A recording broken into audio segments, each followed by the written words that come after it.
Hello and welcome to Ask the Specialists on CMU Public Television. Tonight we're asking the gardeners your questions next.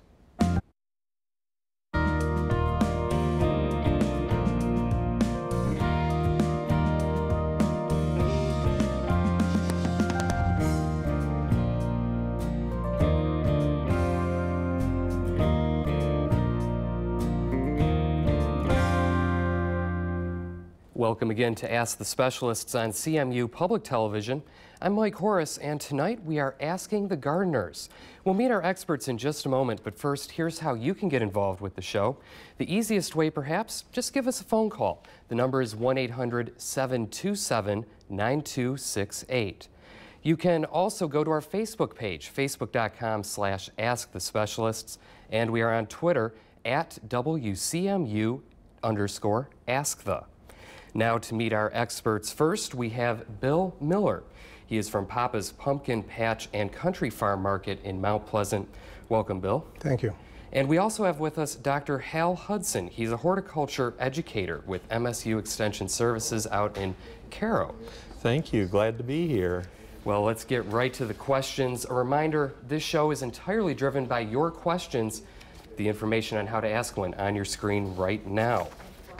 Our first question tonight coming in from Lincoln, and the caller is asking, what is your opinion of using shredded paper for mulch? I guess I could take that one. Shredded newspaper should work fine, and when we talk about the use of mulch, it's basically to conserve water, also to help prevent weeds from coming through. And there's a number of different types of mulches, newspaper, straw, and then like the plastic mulch that can be used. Okay. And a lot of, to add to what Hal's saying, a lot of newspapers are now printing with soybean oil, or soybean ink, soybean-based inks, which help contribute to a safer mulch. Very good. A caller from Presque asking about apples. They're trying to grow apples, but they're getting some disfigured and knobby apples from their trees. Do you have some advice for them? What causes that? I guess I can take that one. It's one of the givens in any type of fruit production, be it apple, cherries, pears. You basically have to have the fruit on a spray program, and that includes home gardeners as well. And when we say a spray program, it would include the proper fungicides and insecticides, and it is also the right timing in order for the spray to go on the fruit for it to work best. And what also will contribute to a desirable fruit is thinning the trees and also the proper pruning of the trees. Let's talk about that for a minute. What is the best way to trim and prune an apple tree, and when should you be doing that? Okay, normally trimming and pruning occurs early in the year while the trees are still quite dormant. March, April, you know, some years you get to it when you can get to it. But effectively what you want to do is take out the dead, diseased, and dying branches, and then branches that go back towards the center of the tree. And then just open up the center so you can get a lot of sunlight. And when you do go on your spray program, it can cover the whole tree. Another thing that's very important with tree fruit production is that the prune material needs to be gotten completely out of the orchard altogether and disposed of in compost pile or otherwise. And what we're trying to do is cut down on insects and disease. Okay. Staying on the topic of fruit trees, a caller from Honor wanting to know about peach trees. If they add a vinegar solution to peach trees, a 10-to-1 ratio, will it help with a curly leaf problem? That I wouldn't know. Yeah, your best way to try and solve that problem is take the actual leaf and get it looked at. You can do that through your local extension office, send it to Michigan State, but you need to decide to determine exactly what the problem is, and then they can give you a remedy to attempt to solve it or solve it completely. But your diagnosis is key in this issue. Come to think of it, there is peach leaf curl that is a common disease with peaches. And here again, taking a sample, taking it to the extension office in the county. We have the Plant and Pest Diagnostic Laboratory at MSU, and they would help to identify it and make recommendations on what to do. Okay. This question coming from Newberry up in the Upper Peninsula. They have some asparagus that is being taken over by crabgrass, and they're wondering, is there anything they can put on the crabgrass that won't harm the asparagus? We've got quite a bit of asparagus, and the way we handle our weed control problems is early in the year when you see your first spear show up, chop your whole field and you can spray it with a mild solution of Roundup. That should take care of the crabgrass. There are some other chemicals that you can apply at that time if you have other problems, and that normally takes care of the early season weeds in the asparagus, though they'll come back later in the year, usually after the harvest. But a mild solution of Roundup. Yes, that's the recommendation, and the timing is absolutely key. The window of timing, the crabgrass or the grasses will emerge before the asparagus does, and that's the timing that it would need to go on. And then also it could be done at the fall time, but the spears need to be broke off, and then once the spears are broke off in the fall, a mild solution of Roundup could be used at that time as well. Okay. A reminder, you can ask a question and join the program right now. The number to call is 1-800-727-9268. Heading now to a question we have from Twitter. The caller is asking, or this Twitterer is actually asking, what can I do to improve the soil for growing root crops, garlic, onions, things like that? One of the givens with any type of growing situation is improving the soil organic matter, and that would involve in the fall, after the crops are all spent, getting the old material out or worked up in the soil, and then using the grain crop rye, cereal rye. And the rye helps to gather up the nutrients from the prior growing season, and also holds the soil in place and over the winter. And then when you get into the spring, approximately 1 month before you plan to plant, you need to terminate the rye off by tilling it under, and that helps to build the organic matter. Okay. And then if you have the option, root crops tend to do better in a sandier, looser soil. They don't do so well in a heavier, dense clay. So if you have that option, consider that and use Hal's recommendations, and you should experience success. Sandy loam soil is ideal for growing vegetable crops, and not that it can't be done in clay, but the clay is a much tighter soil, and it's colder and wetter. Okay. All right, to Sheboygan now, and this caller is asking, what is the best way to get rid of small gnats, tiny fruit fly-like bugs that appear on houseplants?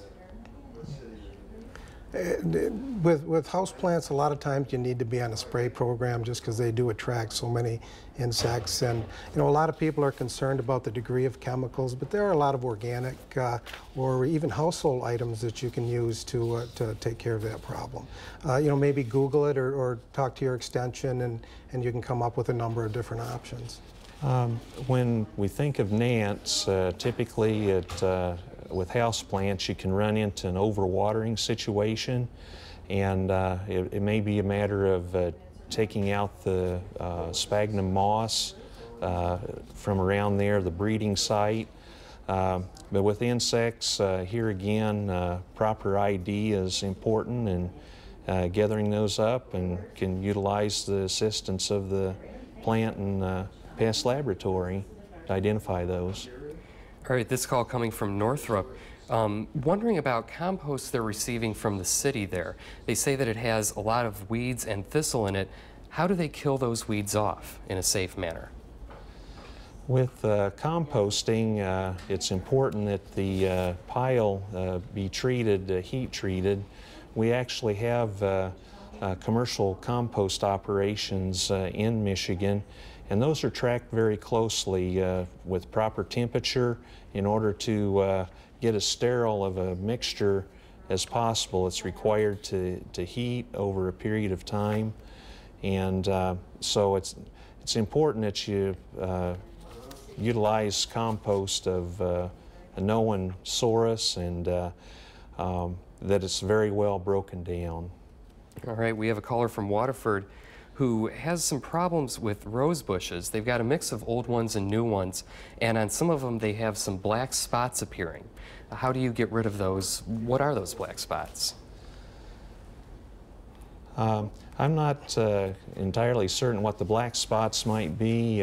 Here again, taking a sample of the rose and sending it into the plant and pest diagnostic lab to identify the disease, and then proper recommendations would be provided in the return information. Also, I will mention that MSU Extension has a publication called Roses for the Home, and that can be purchased through the MSU Extension bookstore, and that would be msue.anr.msu.edu. And also with flowers around the yard, a lot of problems can occur when you're watering late. Ideally, you water early in the morning. You don't want the plant damp going into the evening because it's going to be damp anyway with the dew, with other moisture on it. And ideally, as dry as it can be going into the evening. You get a lot of disease, and it's going to be accented this year with all the moisture we've had in the whole state of Michigan. It hasn't been local, but you know, following proper watering procedures is going to be critical. Okay, we have a caller from Bay City wondering about nut hedges in their gardens. Apparently a pretty prolific plant. They're wondering how to control them, how to get rid of them. Is that nutsedge? Is what the question is? Yeah, I believe that's it. Yes. One of the issues, what we're talking about is yellow nutsedge, and you identify a sedge, it has a triangular stem to it, and one of the things that is very difficult is it has a little nutlet that grows down into the soil, and it's a perennial, and it's very difficult to get control of.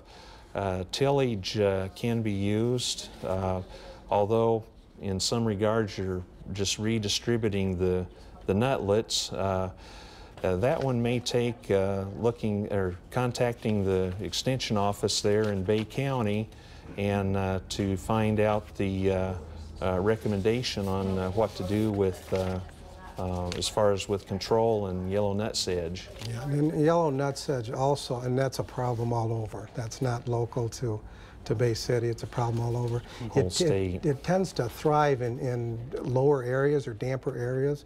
So if it's a place where they can improve the drainage, that will give them a better chance of success in controlling the weed. Okay. Caller from St. Ignace asking, what causes blossom rot on tomato plants, and how do they get rid of that? Blossom end rot is it's a physiological type situation. It's not really a disease. And what happens is the tomato gets tomato, or we see it on zucchini, also some on cucumber. The blossom end of the fruit gets a leathery brown appearance to it, and what happens, the research says it's a variation in the water, either a great deal of water or not much, or get a heavy rain, and also it affects, it's tied to the calcium that is in the soil.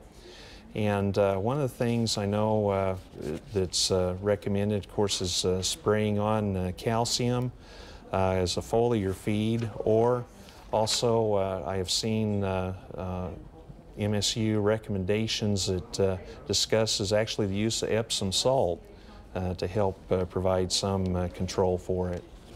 Yeah, to follow up on what Hal said, and it's going to be a problem with a lot of fruits and vegetables this year, is to get on an early spray program. You know, we've had so much moisture that we're going to see a lot more of these diseases developed, especially this year. So the spray program is critical. And once again, a lot of people are concerned with the sprays, but there's organic and household items that can that can have success. Okay. With with tomatoes in particular, if they're growing any number of tomatoes, and I found gardeners have ran into disease problems with tomatoes. There's about 5 or 6 different diseases that will affect tomato plants.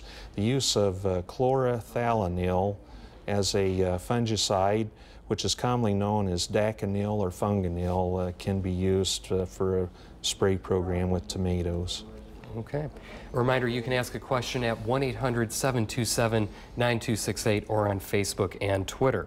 This call coming from Ashton. What is the earliest time that you can plant onion sets in your garden? Onions can be planted actually very early, right around, I would say, April 1 is a good time, and actually now is a good time to be planting onion sets, although right now in just about all of Michigan we have so much water.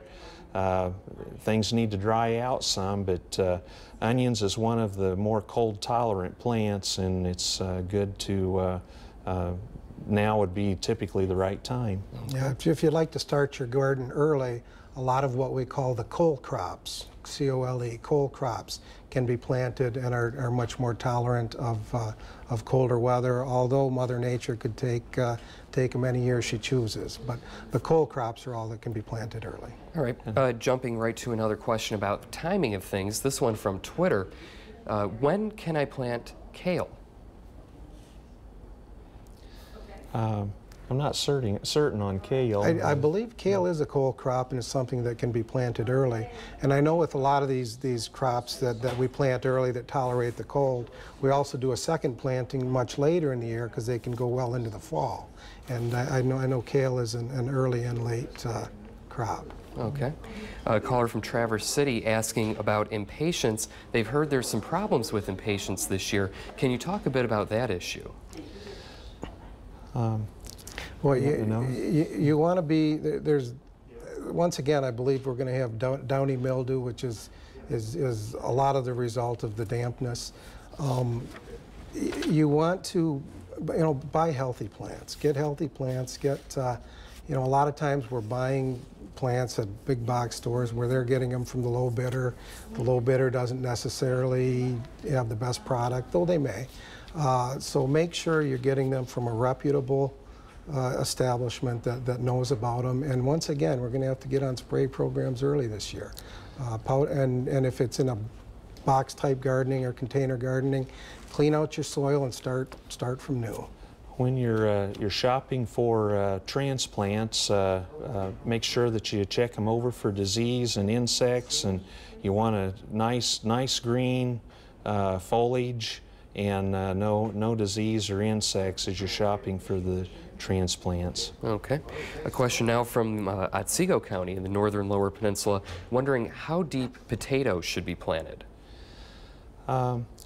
There's a couple of different ways of doing potatoes, typically about 6 inches. One common way is using a trench method where you use a middle buster or a plow on the back of a tiller to make the trench, and then cutting the potatoes so that you have the eyes facing up, and then the closer together the potatoes are, the smaller that they would grow for table stock. And then putting the soil back over and leaving soil at the side of the trench later because to put back over the potatoes because they will tend to sunburn if there's potatoes on top. And then the other method is using the hill method and basically planting 6 inches in the hills. This question about strawberries, somebody saying they planted them too close to other plants last year and they're wondering how they can transplant them to another area. That should be simple enough. Make sure the ground is real moist and you can just trench them out and then just move them to the other area. You want to plant them, you can break them right down to just the plant above grade, below grade part of the plant. You don't necessarily need the soil, and plant them just in a row or however you want to plant them, matted rows in a group area. Should be a fairly simple process. Okay. Question about Japanese beetles, wondering what the best way is to kill and get rid of them. You know, they're a nightmare. They're a nightmare. You can use chemicals on them. I've seen actually in the field vacuuming them up to try to control them, but they're just, they're one of those unique creatures that just continue to thrive and are a problem. I'm not that well versed on it, but I would suggest contacting the local extension, or, you know, maybe Hal has an experience with them. I'm not that well versed on Japanese beetles. Usually they have wound up not so much in vegetables, but it's been the ornamentals. And here again, contact the extension office, and we can work to find out what it would it'd take to get some control. Okay. A caller from Atlanta is wondering, where can they go to get their soil tested? Yes, that can be accomplished through the Michigan State University Soils Lab, and I happen to bring with me, this is a homeowner packet. It can be purchased at any extension office. The cost is $25, and it has the instructions on how to take the soil sample and then send it into the MSU Crop and Soil Nutrient Laboratory, and then they will receive their information back by email on the soil test, and also it directs them to a website for further follow-up on the nutrient recommendations that are made. And so that the cost is $25 for the soil test, and also there are a number of private labs that do testing as well. And that will be the best $25 you spend on your garden. The ground is loaded with nutrients, but we just don't know what nutrients are there and what nutrients need to be added. Your plants absorb nutrients and take it out of the ground, and over-fertilizing and under-fertilizing are two things that can really ruin the gardening experience. So get your soil tested and know right where you're at. Okay. We've got a caller from Claire asking about organic solutions to control rose chafers in the garden. Rose chafers is, here again, like Japanese beetles, is a very difficult one to obtain control on. Probably if it's just a tree or in a garden, if you could go out with actually a vacuum like a dust buster and put a pantyhose over the hose before you hook it in there, so to keep the bugs from going into the motor, then you can basically vacuum them up. That's the most organic way that I know of doing it. Okay, we've got a call from Sheboygan. Their question is about climbing roses, and they're wondering, when is the best time to prune these so that they bloom better than they are now? Boy, that's something I'm just not versed on, but I know with most of the plants, the pruning period is when they're dormant, early in the year. However, bringing out the flower, it may be something unique. Once again, I'd refer them to extension.